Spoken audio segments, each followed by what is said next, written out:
యోహాను సువార్త 1వ అధ్యాయం 2వ వచనం.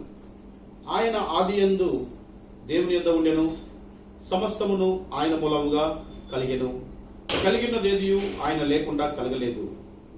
ఇది ఈ వాక్యము యేసుక్రీస్తును గూర్చి తెలియపరుస్తున్నాడు. యేసుక్రీస్తు వలననే సమస్తము కలిగిందని, ఆయన లేకుండా ఏమీ కలగలేదని తెలియపరుస్తున్నాడు. కనుక యేసుక్రీస్తు వలననే కలిగినదని రూఢిగా చెప్పగలుగుతున్నాము. ఎందువల్ల అనగా యెషయా గ్రంథం 40వ అధ్యాయం 17వ వాక్యంలో ఆయన దృష్టికి సమస్త జనములు లేనట్టుగానే ఉండును, ఆయన దృష్టికి అవి అభావముగాను శూన్యముగాను ఉండేను. దేవుని దృష్టికి సమస్త జనాలు లేనట్టుగా ఉన్నారు, శూన్యంగా ఉన్నారని తెలియపరుస్తున్నాడు. జనం ఉన్నారు కానీ లేనట్టుగా ఉన్నారు, లేరు. జనం ఉన్నారు కానీ లేరు. ఎందువల్ల అనగా వారు దేవుని వాక్యం మూలముగా కలగలేదు కనుక వారు లేనట్టుగా ఉన్నారు.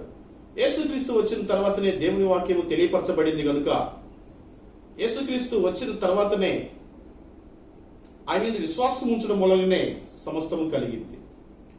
ఆయన మీద విశ్వాసం ఉంచిన వారు కలిగిన వారు, ఆయన మీద విశ్వాసం ఉంచిన వారు లేనివారు.